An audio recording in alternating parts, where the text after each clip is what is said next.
okay, don't sell your soul on a concept of who you think you want to be. Do the things that genuinely make you happy. I really wanted to be an academic and it didn't work for me. And I realized that I was disappointed in myself, and I was upset about the fact that I couldn't be this concept of myself that I wanted to be. You're who I want to be. Forever is made of a Monday, followed by a Tuesday, followed by a Wednesday, followed by a Thursday, right? Okay, it's not this land over here that you get to eventually, and that is when you are the person that you want to be. You're the person you are right now. Who you want to be is dictated by the actions that you take in the day-to-day. And on a practical level, I loved event planning. I loved talking about comics. That was the thing that I wanted to do. So don't tell yourself like, I need to be this person that does this or works at this organization. Do the things that you love and you care about, and that's more important than anything. When I started my journey into working in comics, I wanted to be something that I'm not now, and I am actually a lot happier for it. And it's also given me the space and the time to do all the other stuff that makes me really happy. There could have been points where I was like, oh, taking on a job at a feminist museum, it might not contribute to my academic career. But actually I was like, nah, I need money. But also like, I really was interested in the work, and I was interested in the people. And when I kind of followed my nose into the stuff that actually piqued my interest and made me really happy, that is what's led to my career. So I don't think that, like, if you want to work in some of the same stuff that I do, what got me my jobs is when I was in interviews, I talked about the stuff that I really, really cared about and was passionate about. I was going in and being like, I worked at a feminist museum. I have this concept of accessibility. I have this concept of what I think is access. And I also have this absolute love for books. And I knew I was applying for a job in the literary sector. But instead of being like, oh, I've read this most recent book or I've done this, I was like, I love comic books and I want as many people as humanly possible to engage in literature. And I learned that from the jobs that I had, and I learned that from the work that I did going into it, as opposed to being like, I've trained my whole life for this. It was like the composite aspect. So a massive tip for me is do the things that you love and do the things that you care about, and the rest of it will fall in place. You know, don't hyper focus on who you want to be in 5 years. Focus on who you want to be by Friday, and the rest will fall into place. I think planning is key, and I think that is for large scale or small scale projects. So they don't have to be, and nor should they be, planned to a T, but you want to have some sort of idea of how long a project will take, how big it should be, you know, in terms of word count or images or so forth, where it might go. So I like being really organized. I like color coding things. I like having Excel sheets. I like keeping track of things, because otherwise I start to get too overwhelmed.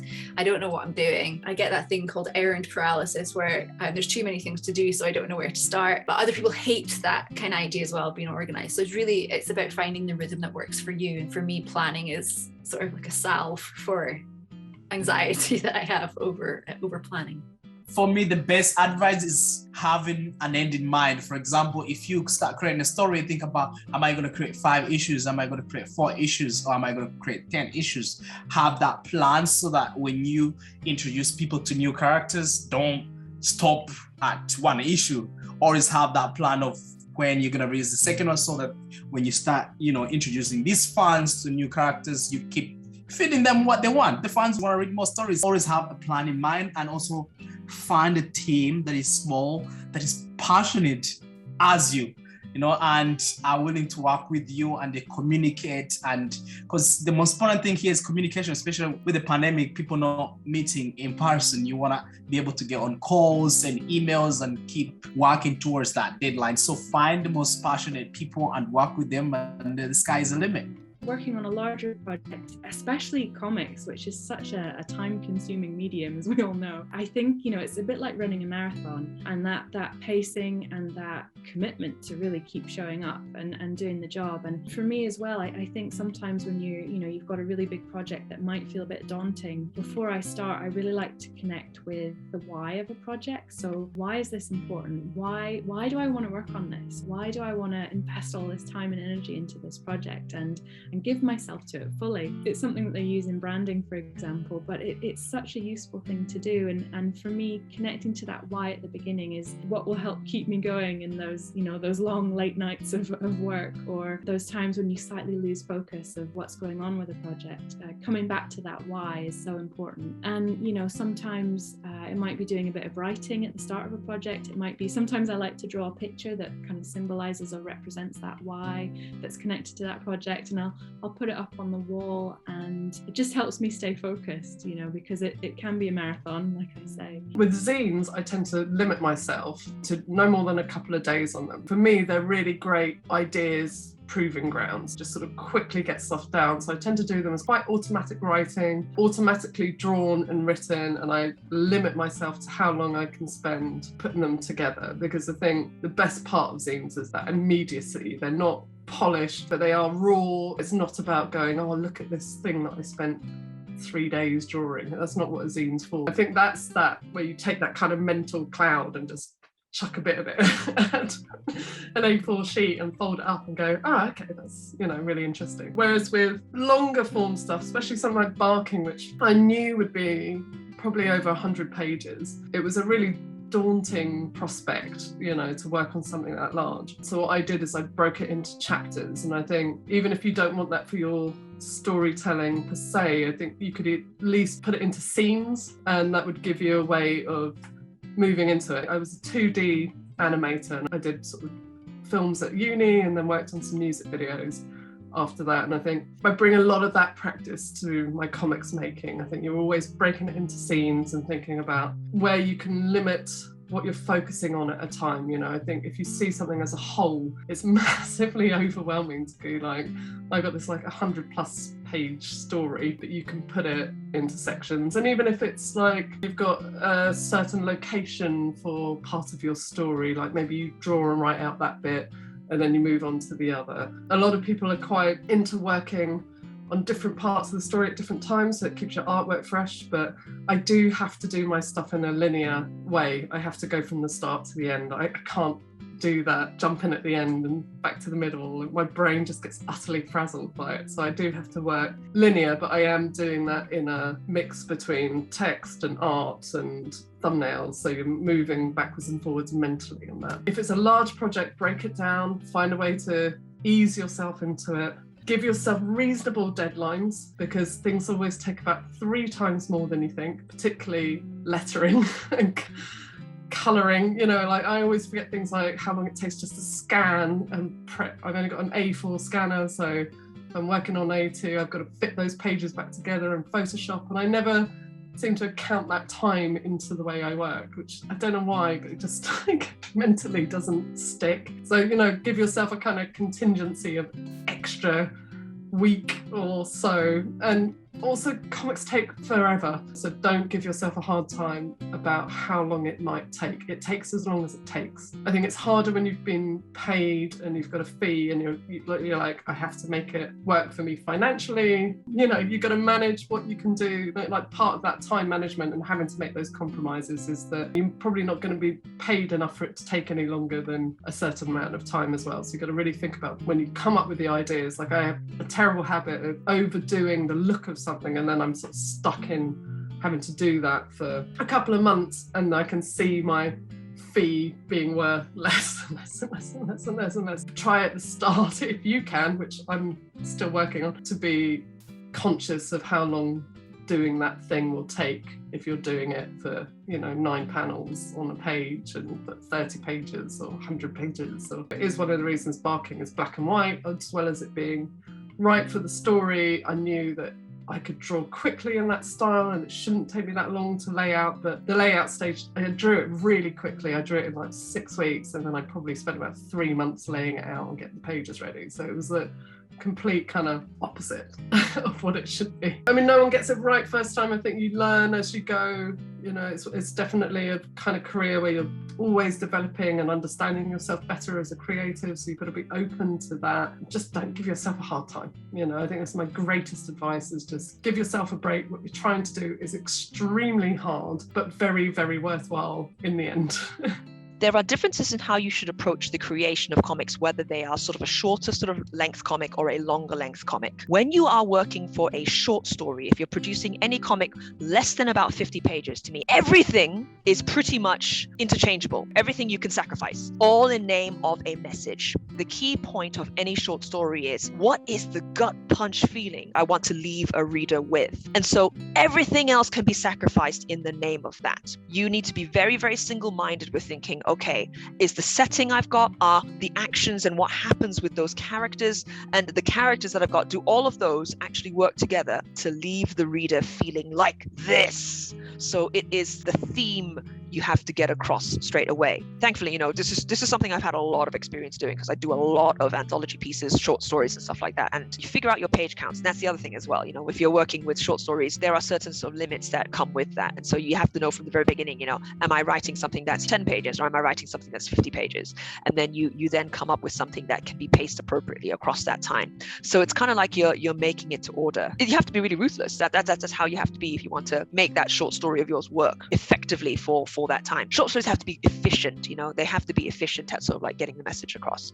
Whereas long formats, where you've got 200 pages or like several volumes, like 3 volumes or something like that, that's when you can afford to sort of like world build a little bit more. In which case, then you can build your world, you can build your characters. Any of those things can come first. And then you think, oh, actually, these characters, they feel like this, they do this. Maybe if I take them on this sort of journey, I can make a story or craft a story that has some of these messages or themes that I like to talk about. Or like, eventually they can mirror sort of what's happening in modern day society, or they reflect some of the changes you yourself are going through. That's all fine. But yeah, definitely with longer formats, you can afford to world build first. So characters and world tend to come first, because you need to have something that you feel passionate about if you want to be able to see it through as well. So it's sort of like, to keep yourself highly motivated, it's got to be a world and it's got to be characters that you love. Otherwise, you're not going to spend time drawing 200 plus pages on something. Make sure you really, really love what you're working on. And then, you can take them on a journey for as, however long you want your story to go for. I think my tips for like kind of lend to both on smaller and larger is that like just plan everything, schedule everything. I'm someone who, if I have a goal, like I can stay so much more focused, and it's more exciting having a deadline to like, this project needs to be done by this date, but then you also have this incredible project done by this date. To me, I do plan everything to the max. My partner Steph, he sets up spreadsheets for me in Excel, which will have little like countdowns on them, and then you could fill in like tabs for pencils, inks, and colors, and that's extremely satisfying. I've always had a little grid that I color in each stage I do, but I recommend it. It feels so good, and it's also just really helps to see how many pages you've got done, because sometimes like you'll work on a comic for like a week and you'll be like, I didn't really get anything done this week, and then you look back at your little spreadsheet or your little colored in grid and you're like, oh yeah, actually I did a butt ton of work. I did all these stages. It feels great. So yeah, I'm a big fan of recommending scheduling and little sheets so you can fill in what you've done. I think probably if you're doing like I have done stuff for like anthologies, right, which is shorter. In the same way that you'd split up a big story, you want to split up your small story to be like, okay, if I've only got 16 pages, 4 is going to be set up, 10 is going to be the middle. Here's how quickly I need to wrap it up is a helpful way to be thinking quite early on. Plan the ending. Like, it's going to take, for comics, it's going to take so long to draw that like having really thought about, is this the exact way that I want to tell it? Something about doing a long webcomic is that obviously a lot of people comment and stuff, and you want to have examined your story so much that when someone comments, why didn't this happen? You don't want to be feeling like, oh my God, I never even thought of that. That would have been better. So I think that like really, even if it feels like quite agonizing, like really sorting it out before you've done all the work of actually drawing it is really helpful. Really thinking about looking at the story from different angles, and then thinking about, well, how does this story work from this other character's perspective, not the main character? What's their arc? Even tiny little side characters, if they're going to be in it quite a lot because it's a long story, thinking, well, does the way that the reader see them evolve throughout? How my character design is going to evolve? You don't have to have the actual designs ready yet, but thinking like, okay, if this character is changing or it's like a really long time scale in the book, do they end up dressing differently? If they've become different in their personality, like how is that affecting how their body language or like other stuff? As much stuff I think as you can plan, for me anyway, is helpful. And even if you're doing something that's more undefined, I think knowing some sense of where you're going, like, okay, well, I don't know exactly how it's going to happen, but I've got an end point in mind, I think helps if you're doing like a continuous narrative kind of long form webcomic. Obviously there's different ways of doing webcomics, but if you're doing one story, I just think knowing the ending and looking at it in different ways, like it might be that the sort of 3-act structure screenwriting format for a story doesn't apply to what you're doing, but I often find it useful to try and like impose that just to see what it looks like and think, okay, well, if there was like an inciting incident, if there is a rising action, like how does that fit? And if it doesn't, being sure that it's a conscious choice that you're making, like, oh, actually I'm deciding not to do that, rather than like, oh, I forgot to build the tension throughout this chapter, or I forgot that this chapter, now I've rewritten it, actually doesn't factor into the main story anymore, or whatever. That was a long way to be like, I think that planning helps on a long story. I would say always go smaller. Because I started off and I was like, oh, my first project ever is gonna be like a 50-page novella, and it's like, okay, so that never got finished. It's like, probably if I had kept myself with the thing that I was only gonna finish this great masterwork, I would never have got a comic out the gate. Doing like little wee zines and 24-hour comic day is why I'm such a big fan of 24-hour comic day. Just get something out. Doing like 4-page comics and stuff like that, that's really important stuff, and that's stuff that you can use and build up into a portfolio. So I'm a huge proponent on that. If you're working small, you're always going to have too much material and that's okay, but try not to then just add more panels to the page to get around that problem. Do try and like cut stuff. Generally, if you're working on a smaller project, in media res is the most important sort of general creative writing rule. I generally find that I do a lot of build up to nothing, so just yeet as much of that opening sort of random exposition as you can get away with. If you're working shorter, just start in the middle of the story. Start as late in the story as you could possibly start, and also think about how many obstacles they can realistically get through. If it's like a 4-page story, that's one obstacle. Just sort of really sort of think about how many beats your story really needs. I generally find if you're doing a really short 2-pager, basically you need to write a summary, and each paragraph is a page. So you can transfer one paragraph of plot summary, characterization, all that kind of stuff into one page. And that's like a British humor comics 9-panel page. So really it should be less than that. If you are doing a 2-page comic, that synopsis should not be any longer than a page. So that's sort of a good way to sort of work out and make sure you've got enough story for your material. So generally a paragraph is a page of action. So that's a good rule of thumb. If you're doing a longer story, I think just you got to try and keep it fun and rewarding for you. So for me, that's uploading the pages as a webcomic and getting that constant weekly gratification from people. That's how I'm able to keep going. But I think also making it as machine-like as possible. So the fact that you stick to a rigid rule of only £4 a page or £4 or less a page. I mean, with Sorara, I was deliberately making a comic that was so easy to make. There was no way I could skip doing it, and it could be done on a Sunday afternoon in a panic in order to upload on a Monday morning. It's like initially it was designed, and then it got more and more complicated. But initially it was designed that I could do the entire thing in like an hour, 2 hours top, and have a page ready to upload. And that was sort of what kept that ticking over, and something that I was able to more or less consistently hit on a weekly basis. And then once you sort of build up a steam from that, then it sort of gets to be like, I'll letter it professionally, I'll color it, and then it takes ages, and you have to like sort of do more and more prep in order to get them out. Sort of like making a machine that you can sort of like just start rolling, and making the entry points really low for you, making it as easy as possible for you to hit the goals on it, because life is gonna come up and it's gonna be difficult. You'd be surprised how difficult it is to find an hour a week to draw something. It can be really difficult. So just make it so it's like as low an entry point as possible for a long project like that, and have a distinct end goal in mind. I would never say I'm going to do this comic and it's never going to end, because I would never finish it. It has to be like, this is going to end. And even when it's like, I don't care how many extra pages you have to cram. If you say it's going to end in 3 chapters, it ends in 3 chapters. Be disciplined about the fact that it must end.